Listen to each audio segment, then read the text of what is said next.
বাংলাদেশে মাহমুদুর রহমানের বিরুদ্ধে মামলা দায়ের করেছেন ৭১ টিভির মালিক মেঘনা গ্রুপের চেয়ারম্যান এবং ব্যবস্থাপনা পরিচালক মোস্তফা কামাল।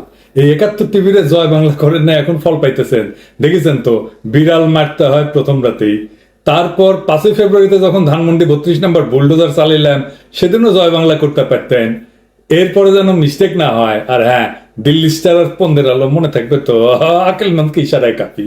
রাজশাহীতে একটা মজার কথা আছে, ওরা কয় মামুর বুড়া জানে না কাকে লাড়তে কাকে লাড়েছে। আমরা গান গাইতাম ওই ছাত্র জীবনে, মামুর বুঠারে কাকে লাড়তে কাকে লাড়েছে। দাউদ হায়দার মুজিবের আমলে মহানবীর নিয়ে একটা কুৎসিত কবিতা লিখেছিল, সারা দেশ ফুইসা উঠেছিল। দাউদ হায়দারকে দেশ ছাড়তে হয়। রাজশাহীর মাদ্রাসা মাঠে এক বিশাল প্রতিবাদ সমাবেশ হচ্ছে, তো বক্তা করছে, দাউদ তুমি কাকে লাড়তে কাকে লাড়েছো, তোমার চাম খিচে নিবো মামুর বুটা।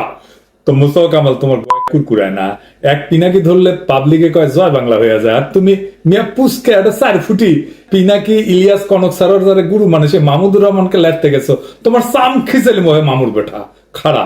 তো মোস্তফা কামাল কে আসে না দেখি।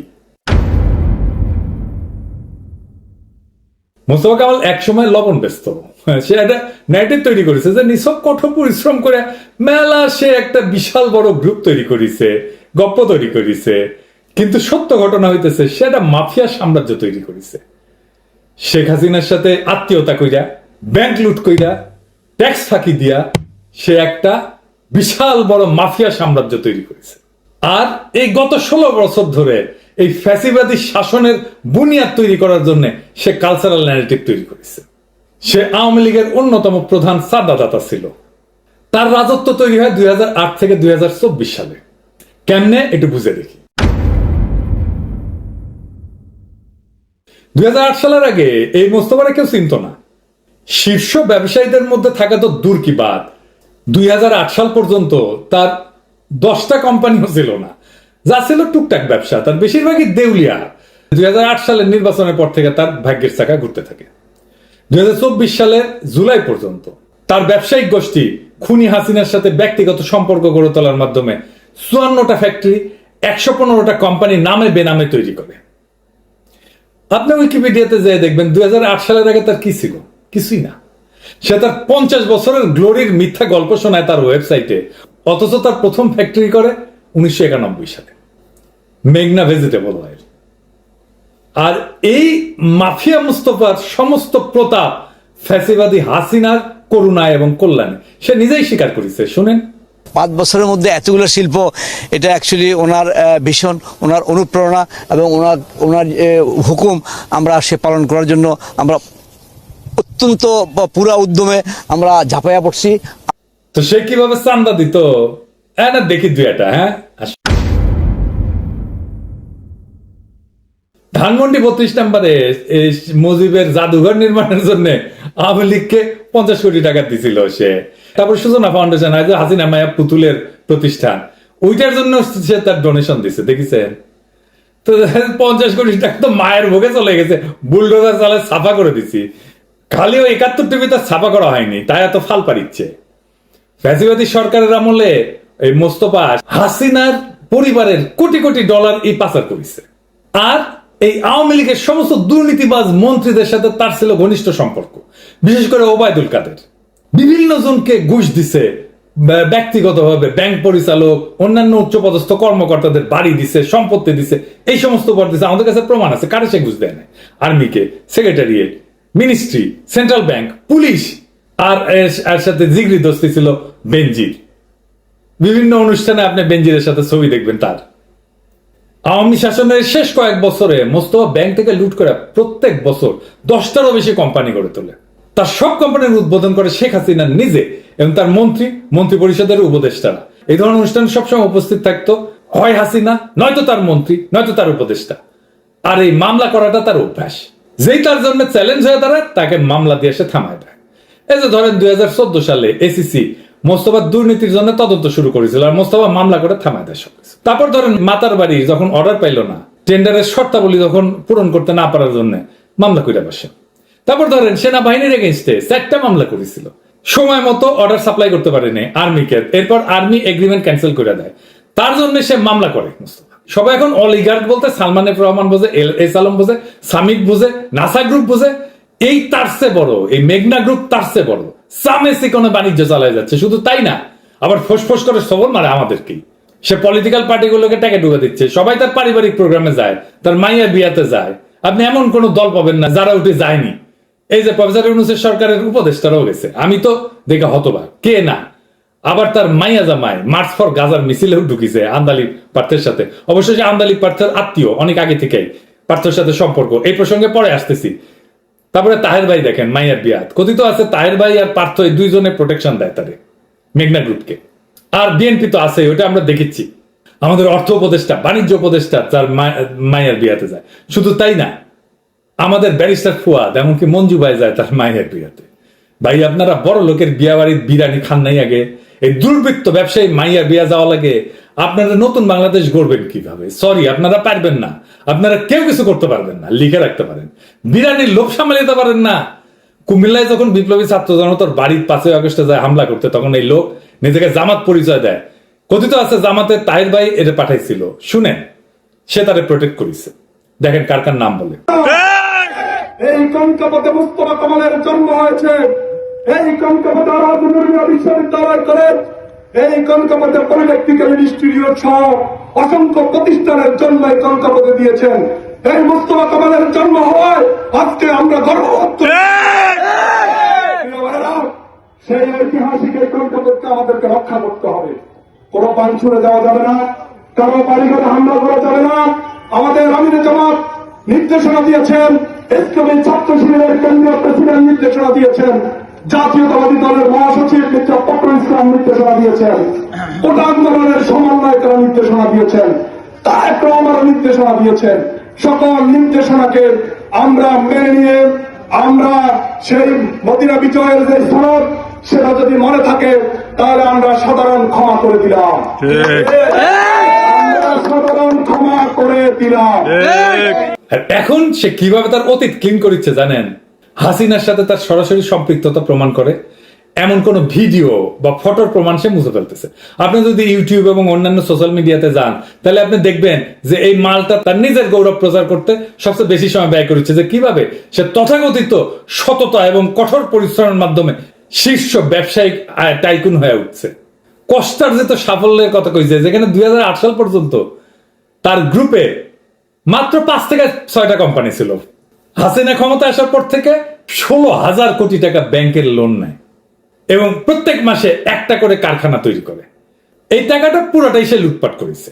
লক্ষ কোটি টাকা কর ফাঁকি দিছে, হাসিনার সমস্ত অপরাধে সাহায্য করছে, তার কালচারাল ন্যারেটিভ তৈরি করছে এবং কোটি কোটি ডলার পাচার করছে।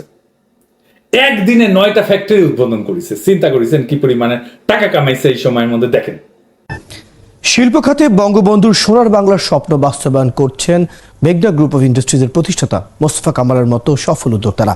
একই দিনে এই গ্রুপের 9টি নতুন কারখানা উদ্বোধন করে এসে শনিবার এমন কথাই বলেছেন মন্ত্রিসভার সদস্যরা। আরো জানাচ্ছেন জাহিদুল ইসলাম। সে কিন্তু লুকায় নাই যে হাসিনা তারে সাহায্য করেছে। শোনেন, আবার শোনেন। 5 বছরের মধ্যে এতগুলো শিল্প, এটা অ্যাকচুয়ালি ওনার ভীষণ, ওনার অনুপ্রেরণা এবং ওনার হুকুম আমরা সে পালন করার জন্য আমরা অত্যন্ত পুরা উদ্যমে আমরা ঝাঁপাইয়া পড়ছি। আপনি হয়তো প্রশ্ন করতে পারেন যে 16,000 কোটি টাকা ব্যাংক লোন তো তেমন কিছু না, কিন্তু এই মাফিয়া মোস্তফার আসল খেলাটা ছিল কর ফাঁকি দেওয়া। সে ইন্স্যুরেন্স কোম্পানির মালিকানার মাধ্যমে লক্ষ কোটি টাকা কর ফাঁকি দেয়।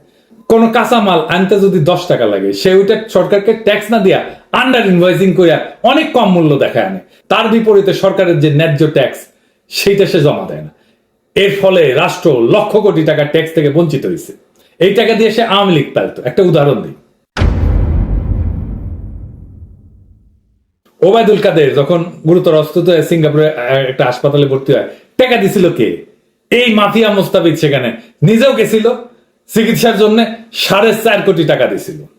2024 সালে ডামি নির্বাচনের আগে হাসিনার সাথে বিজনেস সামিট অনুষ্ঠানে বক্তৃতা দিয়েছেন। স্মার্ট বাংলাদেশের দিকে অব্যাহত অগ্রগতি নিশ্চিত করার জন্য, ফ্যাসিস্ট হাসিনাকে আবার ক্ষমতা আনার জন্য দেশের জনগণের প্রতি আহ্বান জানিয়েছিল। শুনেন। গত 14 বছরে অর্থনৈতিক অগ্রযাত্রার পাশাপাশি স্বাস্থ্য, শিক্ষা সহ সকল সামাজিক সুযোগেও বাংলাদেশ ব্যাপক অগ্রগতি সাধিত হয়েছে। উন্নয়নের এই পথ ধরে 2041 সালের মধ্যে আমাদের সুখী, সমৃদ্ধ স্মার্ট বাংলাদেশ পরিণত হতে চায়। এই উচ্চবিলাসী লক্ষ্য অর্জনের প্রধান শর্ত দেশ পরিচালনার ক্ষেত্রে ধারাবাহিকতা এবং সরকারের অপরিবর্তিত নীতি সহায়তা। মাননীয় প্রধানমন্ত্রীর সুযুক্ত নেতৃত্বে আমরা অনেক দুর্গম পথ পাড়ি দিয়েছি। সামনের পথটুকু আমরা তার দিক নির্দেশনায় পাড়ি দিতে চাই। মহান আল্লাহ তাআলা নিশ্চয় আমাদের সহায় হবেন। আল্লাহ হাফেজ। আসসালামু আলাইকুম। ধন্যবাদ আপনাকে। আমি সে হাসিনার পরিবারের সাথে একটা পারিবারিক সম্পর্ক গড়ে তুলছে কিভাবে, আসেন একটু দেখি। প্রাচীন আমলে রাজারা পোলা মাইয়া বিয়া দিয়া তার সাম্রাজ্যের প্রভাব বাড়াইতো। মোস্তফা কামাল একই কাজ করেছে। তার মেয়ে তানজিমা মোস্তফাকে হাসিনার ফুফাতো বোন শেখ রেবা রহমানের ছেলে ওয়াসিকুর রহমানের সাথে বিয়ে দেয়, আন্দালিব পার্থর ছোট ভাই। এই পারিবারিক মিলনের মাধ্যমে তিনি শেখ পরিবারের সাথে অটুট বন্ধন নিশ্চিত করে এবং শেখ হাসিনা, শেখ হেলাল, শেখ রেহানা, শেখ সেলিম, ফজলে নূর তাপস, পরশ এদের সাথে ঘনিষ্ঠতার সম্পর্ক গড়ে তোলে। এদের পরশের সাথে সে 2013 সালে মধুমতি ব্যাংক খোলে। আরো ঘনিষ্ঠতা বাড়ে। শেখ পরিবার থেকে জামাইকে যে ওয়াসিকুর রহমান মেঘনা গ্রুপের পরিচালক না করলেও তাকে insurance company, shipping company, security কোম্পানিতে স্বতন্ত্র পরিচালক বানাইছে। বিয়ের ভিডিও দেখবেন একটু, এডিটর সাহেব একটু দেখে দেন না, সেনা বেড়া অনেক হাউস করিছে, দেখে দেন না।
মোস্তফা তার মেয়ে তানজিমা মোস্তফা এবং ছেলে তানভীর মোস্তফা 2013 সালে শেখ ফজলে তাপসের মধুমতি ব্যাংকের বোর্ডের পরিচালক হিসেবে দিয়ে মধুমতি ব্যাংক খোলে।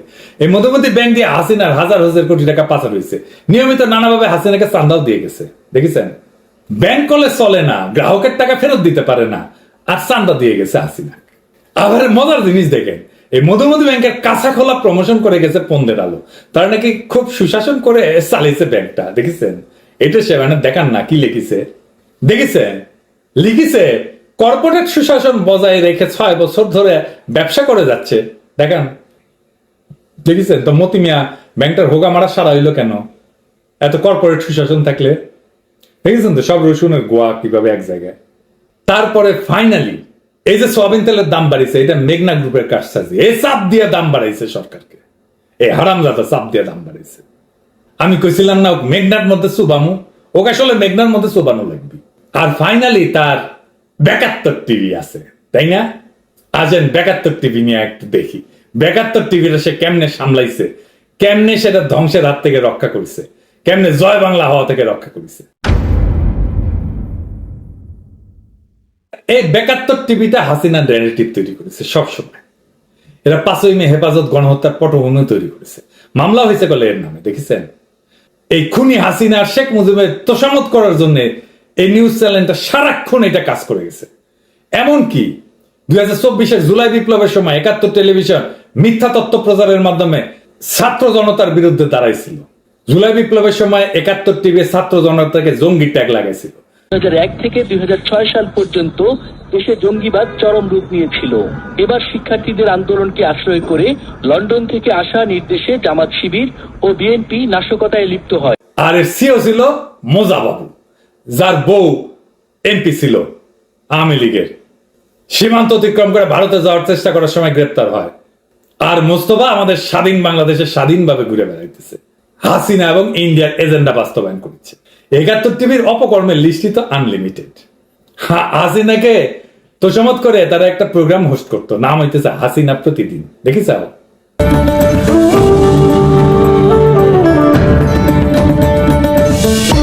30 এপ্রিল 1986 তেজগাঁওয়ের এক জনসভায় আওয়ামী লীগ সভানেত্রী ও 8 দলীয় জোট নেত্রী শেখ হাসিনা বললেন, ক্ষমতা দখলের জন্য নয়, জনগণের অধিকার প্রতিষ্ঠার জন্য আমরা নির্বাচনে অংশগ্রহণ করছি। সামরিক শাসন চিরতরে